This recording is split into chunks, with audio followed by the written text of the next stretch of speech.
झारखंड की राजधानी रांची में फिर एक बार मेडिकल की छात्रा के साथ दरिंदगी हुई है। हमारे साथ बातचीत के लिए आज मौजूद हैं हिंदूवादी नेता भैरव सिंह। थोड़ी देर पहले इन्होंने प्रेस वार्ता रखी, इनके साथ कई अधिवक्ता भी थे। आज ये क्यों प्रेस वार्ता रखें और आगे इस घटना को लेकर क्या कुछ करने वाले हैं, विस्तार से इनसे बातचीत करते हैं। भैरव जी, आप लगातार इस तरह के विषयों पर आवाज बुलंद करते हैं। ये जो घटना घटी है रांची में, इसको आप किस रूप में देख रहे हैं? पहले तो जय हिंद, जय झारखंड। जय झारखंड और जय हिंद, इसका मतलब क्या होता है कि हमको मन की शक्ति देना, मन विजय करे, दूसरों से जय के पहले खुद को जय करे। तो कम से कम झारखंड का जय तभी होगा जब झारखंड सुरक्षित होगा। इस विषय को लेकर के हम लोग बात करने के लिए आए हैं। आज झारखंड की राजधानी रांची एजुकेशन हब है। छत्तीसगढ़, बंगाल, बिहार, उड़ीसा, झारखंड के सभी जिले से पढ़ने माँ बाप अपने बच्चों को रांची भेजते हैं। और रांची में न्यूज़ क्या देखने को मिलता है, प्रतिदिन मैं आपको पढ़ के सुनाता हूँ। डेंटल छात्रा के साथ रेप करने वाला मोहम्मद दानिश, उसके बाद मोहम्मद सदाब, मोहम्मद फहाद मलिक मिल करके इनका रेप कर देता है। 15 तारीख को कोतवाली थाना क्षेत्र में 3 वर्षीय बच्ची का रेप हो जाता है। रेप करने वाला मोहम्मद इरफान रहता है। 16 तारीख को खूंटी के मुरू में 12 साल की बच्ची का रेप हो जाता है, मसीह मसद। प्रतिदिन झारखंड में कोई भी पेपर उठा करके देखिए, फलने जगह पे हुआ एक बच्ची का रेप, ढेकने जगह पे हुआ एक बच्ची का, इस गांव के एक बच्ची का रेप हुआ, 2 साल की बच्ची का रेप होता है, 70 साल के बुजुर्ग का रेप हो जाता है। ये झारखंड किस स्थिति में है?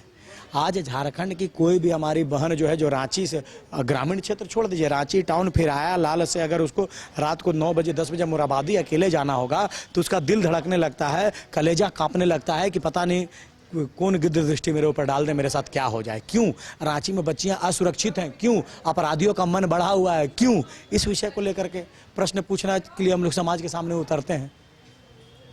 सरकार जो दावा करती है कि सब कुछ ठीक है, लॉ एंड ऑर्डर ठीक है, तो ये इस तरह की घटना से लॉ एंड ऑर्डर ठीक है महाराज? तो ये जो न्यूज़ छप रहा है, आप न्यूज़ पेपर उठा के देखिए ना, आप देखिए बाइस्कोप से आप लोग हैं, आपके चैनल में मैंने 1000 बार देखा है कि फलना जगह एक बच्ची का रेप हो गया, ढेकना जगह जो है एक बच्ची को जान मार दिया गया, ऑनर किलिंग का केस आता है।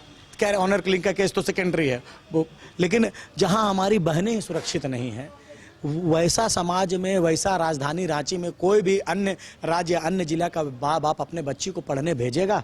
एकमात्र उपाय है इसका, अगर त्वरित कार्रवाई करते हुए सभी अपराधियों को, केस को फास्ट ट्रैक कोर्ट में डाल करके उन अपराधियों को जल्द से जल्द सजा मिल जाता है, तब अपराधी डरेंगे।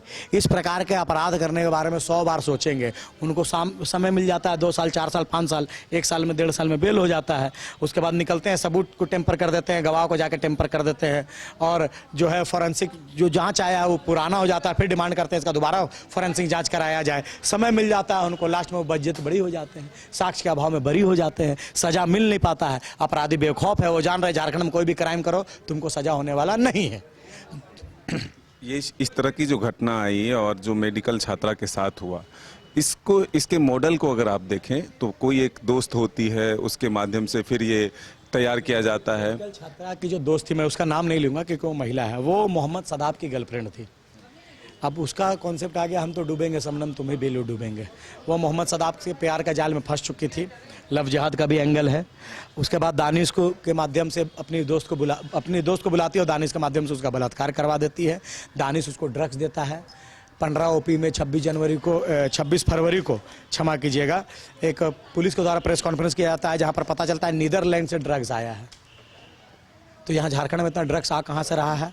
दानिश ने जो पीड़िता को ड्रग्स दिया, और ड्रग्स कहाँ से आया?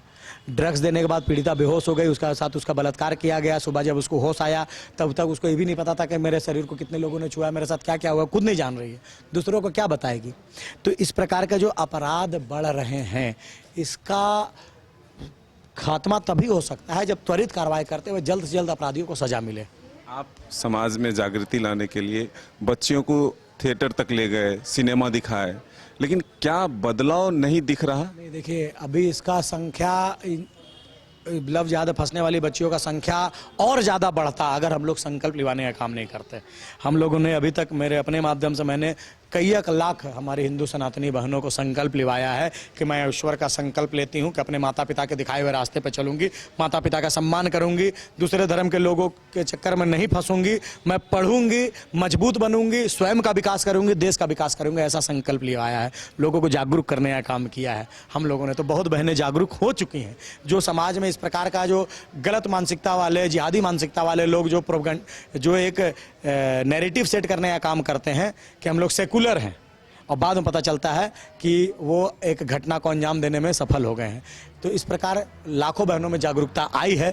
जो बहन बचे हुए हैं उनके तक विषय पहुंचाने का काम हम लोग कर रहे हैं। अभिभावकों को भी जागरूक होने की जरूरत है। बहुत ज़्यादा।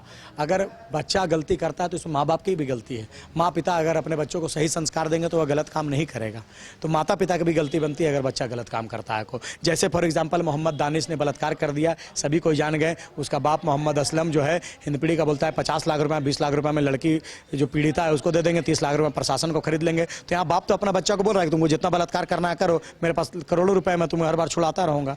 जी वही बाप अगर अपने बेटे के विरोध में खड़ा हो जाता मोहम्मद असलम कि मेरे बेटे ने गलत किया, अगर यह साबित हो जाता है जो है तो उसको त्वरित कार्रवाई करते हुए फांसी दे दिया जाए, ऐसा स्टेटमेंट किसी बाप का सुना है आपका?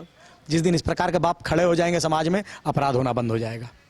खास वर्ग को टारगेट किया जाए, एकदम खास वर्ग हम टारगेट क्या करेंगे? अब आप हमको बताइए खास वर्ग कौन है? मतलब लड़कियों को जो फंसाया जा रहा है किसी एक लव जिहाद जो है पूरे समाज के सामने विषय खुल करके आ गया है। केरला स्टोरी 2 के माध्यम से भी कई एक बहनों को मैंने दिखाने का जो है प्रयास किया। केरला स्टोरी 1 भी दिखाया था। समाज का प्रत्येक वर्ग जान गया है कि लव जिहाद नाम का कोई चीज़ है। यहाँ की नेशनल खिलाड़ी रांची की तारा सहदेव ने बताया कि रकीबुल हसन नरेंद्र कोहली नाम बता करके उससे मिलता है, उसको प्यार के जाल में फंसाता है, बाद में उसको धर्म परिवर्तन करने के लिए प्रेरित करता है। 9 साल लड़ाई लड़ी तब जा करके रकीबुल हसन और उसकी माँ को सजा हुआ। आप हमसे पूछ रहे हैं विशेष है जी, ये बहुत बड़ा जो है रैकेट काम कर रहा है, एक ऑर्गेनाइजेशन काम कर रहा है, योजनाबद्ध तरीके से काम कर रहा है, प्लान्ड वे में काम कर रहा है। और पता नहीं कितनी बहनें हमारी जो है टारगेट पे हैं, और कुछ दिन में फिर पता नहीं कितनी बहनों का न्यूज आएगा। आगे क्या भैरव सिंह और भी जागरूकता चलाते रहेंगे? जब तक जीवित रहेंगे जागरूकता अभियान चलता रहेगा, और जितने बहनों तक हो सके मैं पहुंच करके उनको संकल्प दिलाने का प्रयास करूंगा, जागरूक करने का प्रयास करूंगा। ये थे भैरव सिंह जी हमारे साथ, जो ये मेडिकल की छात्रा के साथ जो हुआ, इसके बाद वो कह रहे हैं कि रांची समेत झारखंड या फिर पूरे देश में जहां तक इनका संदेश जाता है, सरकार से भी त्वरित कार्रवाई करते हुए आरोपियों को सख्त से सख्त सजा दिलाने की मांग कर रहे हैं, और समाज में अभिभावकों से भी अपील कर रहे हैं कि अपने बच्चों को सही संस्कार दें ताकि वो किसी के चंगुल में ना फंसे। अपने सहयोगी गोलू के साथ मदन सिंह, न्यूज़ बायोस्कोप रांची।